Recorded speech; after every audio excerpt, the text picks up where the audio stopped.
Bonjour à tous et à toutes et bienvenue sur FactFrame, votre source d'actualité internationale analysée avec clarté. Aujourd'hui, nous vous emmenons sur le sentier sinueux de la diplomatie internationale dans une tentative toujours en cours de mettre fin à la guerre en Ukraine. Depuis l'invasion de février 2022, les initiatives de paix se sont succédées mais sans aboutir à un accord durable. Expression à noter, sentier sinueux, ce signifie littéralement de chemin qui tourne beaucoup. Ici, cela désigne de nombreuses complications et rebondissements dans le processus diplomatique. Tout commence le 24 février 2022 lorsque la Russie lance une invasion massive de l'Ukraine. Dès le 28 février, des pourparlers s'ouvrent en Biélorussie, puis en mars, une rencontre plus structurée a lieu à Istanbul. Un projet d'accord est évoqué. L'Ukraine propose la neutralité en échange de garanties de sécurité et d'un retrait des troupes russes. Mais Moscou durcit sa proposition. La confiance s'érode et les négociations s'interrompent. Expression à noter, durcit sa position, cela signifie devenir moins souple, plus intransigeant. En diplomatie, cela rend les compromis plus difficiles. La confiance s'érode, cela veut dire que la confiance disparaît petit à petit, comme une pierre rongée par le vent ou l'eau. Pendant ce temps, l'Ukraine tente de mobiliser les communautés internationales. Plusieurs sommets sont organisés à Copenhague en juin 2023, à Jeddah en Arabie Saoudite en août, à Malte en octobre et enfin en Suisse en juin 2024 avec la participation de 92 pays. La Russie, elle ne convient à aucun de ce sommet. Ces rencontres reposent sur le plan de paix en 10 points du président Zelensky, inclut le retrait total des troupes russes et la restauration de la souveraineté ukrainienne. L'expression à noter ne convient à aucun sommet. Le verbe convient est un synonyme soutenu de invité. Ici, cela indique une exclusion volontaire. Le décor diplomatique change fin 2024. Donald Trump remporte l'élection présidentielle américaine. En décembre, il rencontre Volodymyr Zelensky à Paris. En février 2025, il s'entretient avec Vladimir Poutine. Cela marque la reprise d'un dialogue bilatéral, c'est-à-dire entre deux pays, souvent sans intermédiaire. Les États-Unis lancent alors des discussions confidentielles avec la Russie en Arabie Saoudite sans la participation de l'Ukraine. Cette exclusion choque Kiev, qui parle de diplomatie dans son dos. Expression à noter, diplomatie dans son dos.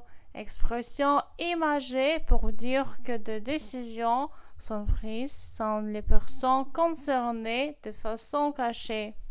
En mars 2025, les États-Unis proposent un cessez-le-feu temporaire de 30 jours. Kiev accepte, Moscou refuse, à moins que la livraison d'armes occidentales ne soit interrompue, une exigence inacceptable pour l'Ukraine. Les trêves symboliques sont quand même annoncées pour Pâques orthodoxe et le 9 mai, jour de la victoire. Mais sur le terrain, les volontations sont nombreuses. Expression à noter, cessez-le-feu, c'est une suspension temporaire de combat. Trêve symbolique, c'est un arrêt temporaire de hostilité pour des raisons religieuses ou culturelles, mais sans garantie de stabilité à long terme. Début mai 2025, Moscou surprend en acceptant de pourparlers à Istanbul sont conditions préalables, mais paradoxalement, il rejette toujours le cessez-le-feu. Zelensky, de son côté, exige une rencontre directe avec Poutine sous médiation turque à Ankara.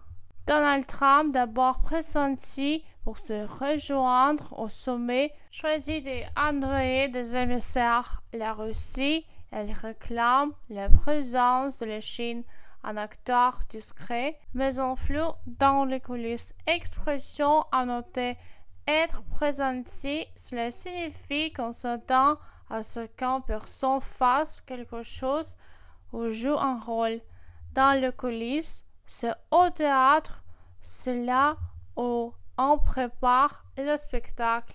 En politique, cela désigne les actions qui se déroulent en secret. 3 ans après le début de la guerre, la paix reste en alliaison longtemps.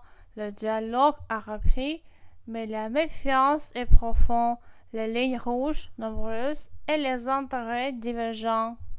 La communauté internationale espère un sommet décisif entre Poutine et Zelensky, mais tant que les deux campent sur l'opposition, la guerre continue. Expression à noter. Camper sur ses positions signifie refuser de compromis, rester ferme, voire rédiger dans ses opinions. En tant qu'Ukrainien, je ressens profondément le poids de cette guerre qui dure depuis 3 longues années. Chaque jour de conflit est un jour de trop. Si le dialogue a repris, il est clair que la méfiance et les intérêts opposés rendent la paix difficile à atteindre. Pourtant, je garde l'espoir qu'un sommet entre Poutine et Zelensky puisse ouvrir la voie à une véritable solution. Je souhaite de tout cœur que chacun puisse dépasser les lignes rouges et cesser de camper sur ses positions. L'Ukraine mérite la paix et il est temps que cette guerre prenne fin. Merci d'avoir suivi cette analyse approfondie. Cette vidéo vous aide à mieux comprendre les enjeux de la diplomatie autour du conflit ukrainien. N'hésitez pas à vous abonner, liker et partager. À très bientôt sur FactFrame pour de nouvelles explications claires et contextualisées.